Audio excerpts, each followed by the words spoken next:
TV और अखबारों को दिए गए इंटरव्यू में बहुजन समाज पार्टी के नंबर 2 नेता आकाश आनंद ने ये पहले ही साफ कर दिया था कि बीजेपी की नीतियों के खिलाफ जब वो आवाज उठाएंगे तो उन्हें पलटवार का सामना भी करना पड़ेगा। आकाश आनंद को शायद ही इसकी उम्मीद रही होगी कि सत्ताधारी बीजेपी के खिलाफ आवाज उठाने की सजा उन्हें खुद मायावती से मिलेगी। जितनी तेजी से मायावती ने आकाश आनंद को अपना उत्तराधिकारी बनाया, उसी तेजी से 7 मई को एक अप्रत्याशित फैसले में बीएसपी सुप्रीमो ने आकाश आनंद को नेशनल कोऑर्डिनेटर और अपने उत्तराधिकारी की जिम्मेदारी से हटाने का ऐलान किया। साल 2017 से राजनीति में सक्रिय आकाश आनंद को मायावती ने न सिर्फ इन 2 अहम जिम्मेदारियों से हटाया, बल्कि उन्हें अपरिपक्व यानी इमैच्योर भी करार दिया है। अपनी राजनीतिक पहचान खोने के कगार पर पहुंच चुकी बीएसपी को पुनर्जीवित करने का प्रयास कर रहे आकाश आनंद 2024 लोकसभा चुनाव में लगातार रैलियों और अपने तेज तर्रार भाषणों से लोगों के बीच पहुंच रहे हैं। जिस राजनीतिक धार की उम्मीद लोग कई सालों से मायावती से लगाकर बैठे थे, वो अब उन्हें आकाश आनंद में देखने को मिल रही थी। लेकिन राजनीतिक पिच पर तगड़ी बैटिंग कर रहे आकाश आनंद अचानक क्लीन बोल्ड हो गए हैं। इसके पीछे सीतापुर में हुई एक रैली के दौरान उनका एक भाषण और कभी दलितों की मसीहा माने जाने वाली यूपी की पूर्व मुख्यमंत्री मायावती का कथित राजनीतिक समझौता कारण माना जा रहा है। 29 अप्रैल को सीतापुर में रैली के दौरान दिए गए कथित विवादित भाषण के बाद आकाश आनंद सार्वजनिक मंच पर दिखाई नहीं दिए। बीजेपी की नीतियों पर लगातार प्रहार कर रहे आकाश आनंद ने सत्ताधारी दल पर सबसे तीखा हमला इसी रैली में किया।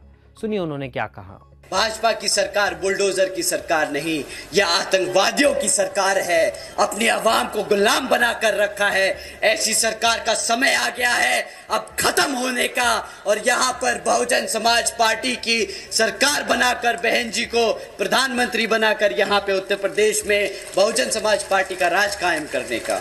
सीतापुर पुलिस ने इस भाषण पर संज्ञान लिया और सीतापुर के बीएसपी जिला अध्यक्ष विकास राजवंशी समेत 5 नामजद और 30 से 35 अज्ञात लोगों पर मुकदमा दर्ज कर लिया। मुकदमा दर्ज होने के बाद आकाश आनंद का चुनावी कैंपेन थम सा गया। सीतापुर से पहले कौशाम्बी, अंबेडकर नगर, आजमगढ़ और नगीना में हुए चुनावी सभाओं में आकाश आनंद ने इलेक्टोरल बॉन्ड, पेपर लीक, बेरोजगारी, महिलाओं के खिलाफ अत्याचार और राशन के मुद्दों पर बीजेपी को लगातार घेरा है। ये तेवर बीएसपी सुप्रीमो मायावती के पिछले कुछ सालों की चिरपरिचित शैली से काफी अलग नजर आ रहा था। 27 अप्रैल को अंबेडकर नगर में एक रैली को संबोधित करते हुए आकाश ने क्या कहा, अब वो सुनिए। आपको पता है आपके साथ क्या हुआ है पिछले 10 सालों में? 15 लाख का वादा किया था। आपको पता है आपकी यूपी सरकार के ऊपर कितना कर्जा है? आप लोग जानते हैं कि जब जब यहां यूपी में एक एक बच्चा पैदा होता है तो आज वो 3.5 लाख कर्जे के साथ पैदा होता है। इतना सरकार ने कर्जा ले लेके यहां की जनता को भिखारी बना दिया, गरीब बना दिया। साल 2019 के बाद मायावती का बीजेपी के प्रति रवैया नरम ही रहा है।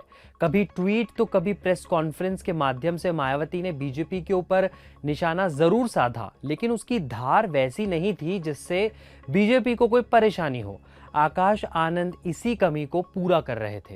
इसकी एक झलक आजमगढ़ में बीएसपी की एक रैली में भी देखने को मिली, जहां मंच से आकाश आनंद ने बीजेपी पर निशाना साधते हुए कहा कि जो सरकार अपने बच्चों को भूखा रखे, जो सरकार अपनी बहन बेटियों पर अत्याचार होने दे, जो सरकार अपने युवाओं को बेरोजगार रखे, जो सरकार अपने आवाम को राशन के नाम पर गुलाम बना रखे, वो सरकार अब बदलनी है साथियों।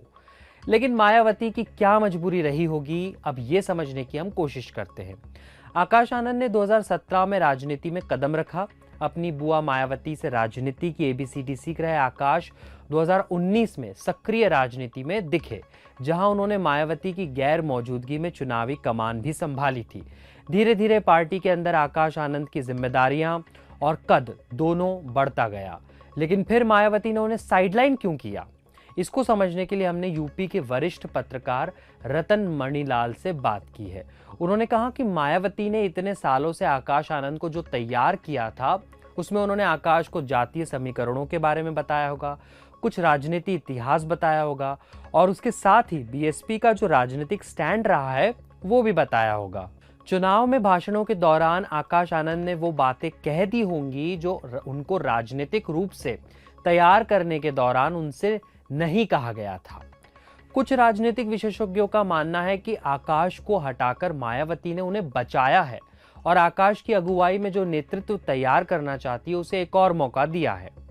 रतन मनीलाल ने क्विंट हिंदी से बातचीत में कहा कि मायावती के ऊपर जो लीगल मामले चल रहे हैं उसमें वो बची हुई है या फिर निपटती आई है। जिस तरीके से उन्होंने आकाश को अपना उत्तराधिकारी बनाया था वो नहीं चाहेंगे कि आकाश भी अपने करियर की शुरुआत में ऐसे मामलों में घिरता नजर आए। आकाश के ऊपर एफआईआर हुई थी और हो सकता है चुनाव आयोग इसका संज्ञान लेकर इनके प्रचार पर रोक लगा दे। अभी भी 3 हफ्ते का चुनाव प्रचार बाकी है। ऐसा होने से पहले ही मायावती ने उन्हें हटा लिया। शायद ऐसी स्थिति से निपटने के लिए मायावती ने आकाश आनंद को तैयार नहीं किया था। आलोचकों का एक वर्ग ये भी मानता है कि मायावती और बीएसपी सत्ताधारी बीजेपी के इशारों पर काम कर रही है। इन आरोपों को कई बार बल भी मिला है। जैसे हाल ही में बीएसपी ने बस्ती और जौनपुर सीट पर अपने प्रत्याशी बदले। बस्ती पर बीजेपी के ब्राह्मण प्रत्याशी के सामने अपने ब्राह्मण प्रत्याशी दयाशंकर मिश्रा को हटाकर कुर्मी चेहरा लवकुश पटेल को खड़ा किया।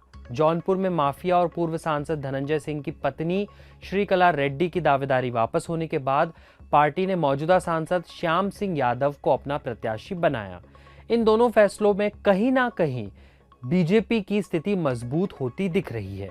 बीजेपी से लगातार मोर्चा ले रहे आकाश आनंद को हटाए जाने के बाद एक बार फिर इन आरोपों को हवा मिली। हालांकि बीजेपी के साथ बीएसपी के बैकडोर समझौते वाले आरोप पर भी सभी सहमत नहीं हैं। रतन मणिलाल कहते हैं कि मुझे नहीं लगता मायावती इस समय कोई समझौता करने की स्थिति में है। जिस तरीके से उन्होंने प्रत्याशी खड़े किए हैं उससे वो एनडीए और इंडिया गठबंधन दोनों को नुकसान पहुंचा रही है। देश दुनिया के ऐसे ही मुद्दों पर विश्लेषण देखने के लिए क्विंट हिंदी चैनल को सब्सक्राइब करें। वीडियो अगर आपको पसंद आया तो इसे लाइक करें।